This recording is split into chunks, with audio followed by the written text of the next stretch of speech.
এবার আপনি আসেন আমরা বাস্তবে একটা বিষয় তুলে ধরি। আমি ক্লাসটা বানাইছিলাম, আমি ভাবছিলাম যে একটু আপডেট ক্লাস হবে। এই অক্ষটার নাম হলো ওয়াই আর এটার নাম হচ্ছে এক্স। এরকম রেখা দেখছেন? না দেখলেও আজকে আমি শেখাই দিচ্ছি। এটা হলো এক্স, এদিকে চলছে, তার মানে কি জনসংখ্যা চলতেই থাকবে নাকি কমবে? হ্যাঁ, চলতেই থাকবে। কমবে যদি মহান রাব্বুল আলামিন কোন রকম দুর্যোগ, এমন এক দুর্যোগ দিয়ে দেয়। হ্যাঁ, করোনার মধ্যে তো চিকিৎসা হয়েছে। আল্লাহ একমাত্র আমাদের জীবনদাতা, জীবন রক্ষাকারী এবং সবকিছুর ঊর্ধ্বে। এইদিকে আমি যদি দাম ধরি, এটাকে আমি ধরলাম প্রাইস, আর এটাকে আমি ধরলাম ধরেন পরিমাণ। পরিমাণ বা কোয়ান্টিটি। কোয়ান্টিটি তাহলে আমাদের জিনিসের চাহিদা ক্রমান্বয়ে বাড়তেছে। জনসংখ্যা যত বাড়ছে, মানুষের খাদ্য চাহিদা, চিকিৎসার চাহিদা, বাসস্থানের চাহিদা, শিক্ষার চাহিদা, কি রকমের চাহিদা বাড়ছে। এখন আপনি চিন্তা করেন যে একটা শিশু জন্মের পরে তার খাদ্য দরকার, 2 হলো তার বাসস্থান দরকার, 3 হচ্ছে তার চিকিৎসা দরকার, 4 হলো তার শিক্ষা দরকার। তাহলে এই যে শিক্ষা, এই শিক্ষার জন্য আমার স্কুল কলেজ দরকার।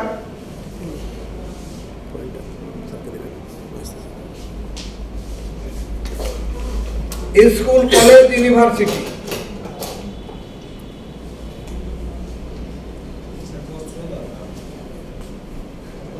এই খাদ্য এর সাথে বস্ত্র, রাইট?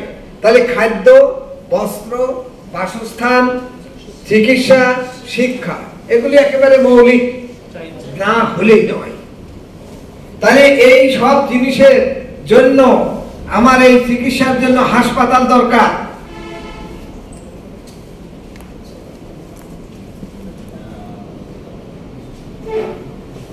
হসপিটাল দরকার, সেজন্য আমার জায়গা দরকার। স্কুল কলেজ বিশ্ববিদ্যালয় বানাবো, সেজন্য আমার জায়গা দরকার। আমি যাই করতে চাই সেটার জন্য আমার জায়গা দরকার। সেই জন্য আমার কি হচ্ছে, পার ক্যাপিটা মানে মাথা পিছু, পার ক্যাপিটা ল্যান্ড, পাশের থেকে পার ক্যাপিটা ল্যান্ড কি করছে, মাথা পিছু জমির পরিমাণ কমে যাচ্ছে।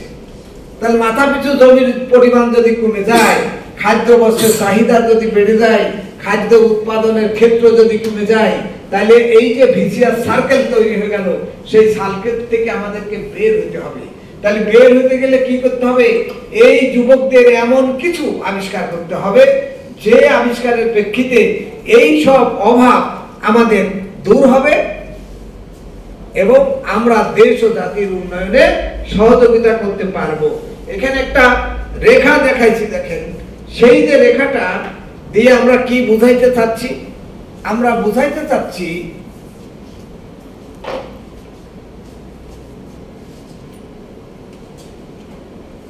এইটা আমাদের ডিমান্ড রেখা আর এইটা আমাদের সাপ্লাই রেখা।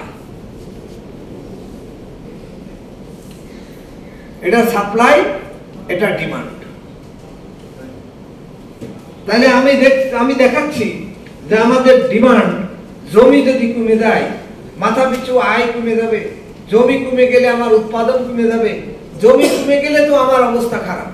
এবং আপনি যদি আপনার ফ্যামিলির দিকে চিন্তা করেন, আপনার দাদা আপনার বাপ চাচারা 5 ভাই, আপনার দাদা ছিল একা, তার ছেলে মেয়ে হয়েছে, তার ছেলে হয়েছে, মেয়ে হয়েছে, এই ছেলে মেয়ের মধ্যে জমি ভাগ হয়ে গেছে। আগে যেখানে দাদা বাবাকে নিয়ে থাকতো, এখন সেই জায়গায় চাচারা ফুপুরা আছে ঘর বাড়ি বানাইছে। যেখানে নানা ছিল সেখানে মামাদের মধ্যে জমি জায়গা ভাগ হয়ে নানাদের জমি ভাগ হয়ে গেছে। তাহলে ডিফ্রাকটেশন অফ ল্যান্ড, জমি ক্রমান্বয়ে খণ্ডিত বিখণ্ডিত হচ্ছে। মানুষের সংখ্যা বৃদ্ধির সাথে সাথে এই যে সমস্যা, সেই সমস্যার সমাধানের জন্য আমাদের যা দরকার সেটা আমরা এখন যেমন বলছি যে আমাদের যুবকদের উন্নয়ন দরকার। যুবকদের উন্নয়ন হলে কি করতে, যুবকরা কি করতে পারবে? এখন আমরা দেখি তো যুবকরা কি করতে পারবে বিশ্বব্যাপী।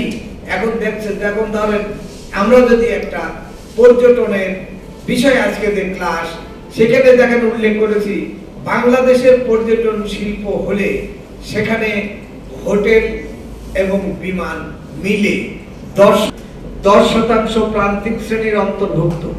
আন্তর্জাতিক শ্রম সংস্থার প্রতিবেদনে বলা হয়েছে 2009 সালে বিশ্বব্যাপী 30 কোটি মানুষের কর্মসংস্থান হবে ট্যুরিজম খাতে। এই ট্যুরিজমের উপরে যদি জ্ঞান লাভ করতে পারেন, আপনার বয়স এখন কত? 20-22 এর মধ্যে, 30 এর নিচেই। তাই 30 বছর 2030 এর মধ্যে যদি আমরা যাই, তাহলে দেখছি টেকসই উন্নয়ন লক্ষ্যমাত্রা অর্জনের ক্ষেত্রে পর্যটন শিল্প বাংলাদেশের জন্য অন্যতম হাতিয়ার হিসাবে গণ্য হতে পারে। বুঝেছেন গুরুত্বপূর্ণটা কি? তাহলে আপনি যদি মোবাইল দেখা শুরু করেন সন্ধ্যা 7টায়, তাহলে ভাত টাত না খেয়ে সারা রাত মোবাইল চালাবেন, কখন ভোর হয়েছে না হয়েছে আপনি কিছু টের পাবেন না। এর ভিতরে নামাজও পড়বেন না, কোরআনও পড়বেন না, ওই সকালবেলা শুয়ে ঘুমাতে থাকবেন। তাহলে মোবাইলের এই যে নেশা কেন হয়েছে জানেন? আপনি ইন্টারেস্ট ফিল করছেন, ওখানে আপনি আনন্দ পাচ্ছেন, এই ভিডিও দেখেন, সে ভিডিও দেখেন, এই ভিডিও দেখতে দেখতে সময় কখন চলে গেছে আপনি আর টের পাননি।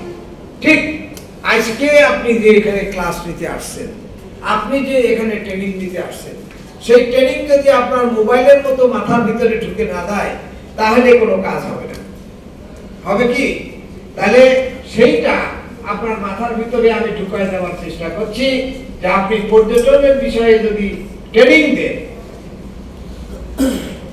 কি তথ্য আমার সামনে আছে, আমি কি দেখে আগাচ্ছি, আমি এখান থেকে সাভার স্মৃতিসৌধ দেখতে দেখতে যাই, সেটা তো একটা পর্যটন কেন্দ্র। আমি যদি ওখানে আমার যদি পর্যটনের উপরে জ্ঞান থাকে, তাহলে সাভার পর্যটন কেন্দ্রের ওখানে আমার মাত্র 500 টাকা পুঁজি। কি করে 500 টাকায় আমি কি করবো? এই যুগে কিছু হবে? নিয়ে ওখানে বসে থাকলাম, কারণ ওখানে লোক আসবে, ওরা ক্লান্ত হবে, চা খাবে, বিস্কিট খাবে। কি চা বিস্কিট বিক্রি করে আমার সংসার চলবে কি চলবে না? ঢাকা শহরে অনেকের হাজার হাজার পরিবারে চলছে কি চলছে না? কিন্তু সে বুঝে করে না, সে চলে না, করতেছে। আর আপনি বুঝেছেন আর আপনি করবেন, সুতরাং আপনার তার করার মধ্যে পার্থক্য থাকবে। আপনি কত টাকা ইনভেস্ট করে কত টাকা লাভ করবেন সেই চিন্তা করে ব্যবসায় নামছেন। আর ওর কাজ নাই, সকালবেলা কেটলি আর বিস্কিট নিয়ে বের হয়েছে, সন্ধ্যাবেলা বেরবে, লাভ হলো হলো না, সারাদিন কাজ তো করলাম, ওই এই হিসাব নিয়ে চলে যাবে, ঠিক কিনা? সুতরাং তাহলে আপনি এখন বোঝেন যে পর্যটনের জ্ঞান নিলে আপনি ওইখানে গিয়ে আপনি একটা ব্যবসা শুরু করতে পারবেন। সেই ব্যবসা শুরু করলে আপনি আস্তে আস্তে অনেক বড় ব্যবসায়ী হয়ে যাবেন। আপনি একজন লোক, আপনাকে বিদেশি একজন এসে বলল যে ভাই এই তোমার এখানে কি হয়? তাহলে তুমি যে মানুষের সাথে মিশতে মিশতে ছোটখাটো ইংরেজি শিখে গেছো, তাহলে সেই ইংরেজি তুমি শিখে গেছো, আস্তে আস্তে তোমার প্রচেষ্টা থাকলে আল্লাহ তাআলা তোমাকে হেফাজত করে বড় করে দিতে পারে। পারে কি পারে না? পারে, 100 বার পারে। আজকে যারা বড় হয়েছে পৃথিবীতে, তাদের ইতিহাস যদি তুমি জানো, ইতিহাস যদি বুঝতে চাও, জানতে চাও, শিখতে চাও, দেখতে চাও, তাহলে তুমি দেখবা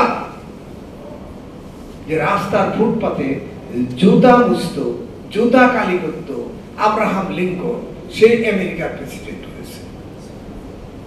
আমি একটি উদাহরণ দিলাম। সে কি ঘুমায়? সকালকার নাস্তা কয়টা রুটি খাইছো? এই ঘুমাও কেন? ডিম আর রুটি কয়টা খাইছো সকালে? হ্যাঁ, ভাত। ভাত খেলে তার ঘুম হবে। এটা ভাত কতটুকু খাইছো? তোমার তো স্বাস্থ্যটা দেখছি তাতে বেশি খাও নাই। হ্যাঁ, তাহলে তোমার পুষ্টি কম, সেই জন্য ঘুমাচ্ছ। হ্যাঁ, খেতে কম খাই না। ও, তাহলে তো ঠিক আছে। তাহলে তুমি ঘুমাইলে তো তোমার এই ক্লাসে তুমি পর্যটনের কিছু শিখতে পারবে না, জানতে পারবে না। হ্যাঁ, আর আমি ওই রকম ভাবে বক্তৃতা দিয়ে চলে গেলে তো আমার অসুবিধা, তাই না? কিন্তু তা করবো না। তাহলে ঘুমাও, মাঝে মাঝে ঘুম আমরা ভেঙে দেবো না। হ্যাঁ, লিখে রাখো, পরে কোশ্চেনের সময়। ঠিক আছে? তাহলে এইখানে আমরা ছবিতে আসবো যখন, তখন আমরা তোমাদেরকে এটা বুঝাই দেব। এবার দেখো, সরকার, আমাদের সরকার বাহাদুর 2009 সালে ট্যুরিজম সেক্টরকে SME, small and medium sized enterprises, these are enterprises that have less than a specific level of investment and turnover. SMEs include both manufacturing and service businesses. The government categorizes them based on a combination of annual turnover of equipment and investment. এই পর্যটন শিল্পে, এই পর্যটন থেকে তুমি যে শিক্ষা নিবা, তোমাকে কিন্তু ইংরেজি শিখতে হবে। এখন তো ইংরেজি শিক্ষা খুব সুবিধা। আমরা তো গ্রামের ছেলে, যে স্কুলে লেখাপড়া শিখেছি সেই স্কুলে তত ভালো ইংরেজি টিচার ছিল না, যদিও তাদের প্রতি আমরা কৃতজ্ঞ, তারা আমাদেরকে ইংরেজি শিখাইছে যতটা আমরা পারছি। কিন্তু এখন তো তোমার হাতে অ্যান্ড্রয়েড মোবাইল, তোমার এখানে ইংরেজি শেখার মাস্টারের কোনো অভাব নাই, অতি সহজে সংক্ষেপে ইংরেজি শেখাচ্ছে। সুতরাং তুমি শুধু এই ট্রেনিং ক্লাসে আসলে, গেলে, ঘুমাইলে, আর দুপুরে এখন দেয় মুরগির মাংস দিয়ে ভাত খাবা পেট ভরে, আর রাতেও আবার খাওয়া ঘুমাবা না। এখানে খাওয়া এবং ঘুমানোর জন্য তোমাকে ডাকা হয় নাই, আনা হয়নি। এখান থেকে তুমি কিছু অর্জন করে যাবা, তুমি অ্যাচিভ করে যাবা, যেটা দেয় পরিবারকে তুমি দিবা। তোমার পরিবারকে দিলে মাইক্রো লেভেলে তোমার উন্নতি হলে ম্যাক্রো লেভেলে দেশের উন্নতি হবে। সেই জন্য তোমাকে ডাকা হয়েছে, সেই জন্য তোমাকে আনা হয়েছে, তোমার নিজের স্বার্থে। তাহলে তুমি এখানে যদি কঠোরভাবে পরিশ্রম না করো, হ্যাঁ আমাদের এখানে, হ্যাঁ বসে, তাহলে তোমাদেরকে সঠিকভাবে নিষ্ঠার সাথে দায়িত্ব পালন করতে হবে। যদি নিষ্ঠাহীনভাবে দায়িত্ব পালন করো, কোনো লাভ হবে না। 2019 সালে বাংলাদেশ ব্যাংক সেবা ও অগ্রাধিকার খাত হিসাবে নির্ধারণ করে বাংলাদেশ ব্যাংক 24টি অগ্রাধিকার প্রাপ্ত এসএমই খাতের মধ্যে পর্যটনকে পঞ্চম খাতে রেখেছে। 2018 সালে ওআইসি আন্তর্জাতিক সম্মেলনে ঢাকাকে পর্যটন শহর 2019 হিসাবে ঘোষণা করা হয়েছে। এতে মুসলিম দেশগুলির অনেক পর্যটকের কাছে বাংলাদেশ নতুনভাবে পরিচিতি লাভ করেছে।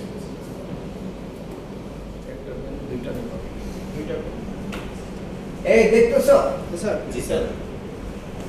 এখানে দেখো পর্যটনের কি গুরুত্ব পেয়েছে। মানে 45তম সেশনে of the Council of Foreign Ministers of the Organization of Islamic Cooperation, Session of Islamic Values for Sustainable Peace, Solidarity and Development, Dhaka, People's Republic of Bangladesh, 5 to 6 May 2018. OIC General Secretariat is based in Jeddah, Kingdom of Saudi Arabia. Mr. Hossein Bahim Taha is the current Secretary General of the OIC. Pakistan values the OIC's role and contribution as an institutional expression of the Pan-Pacific sentiment.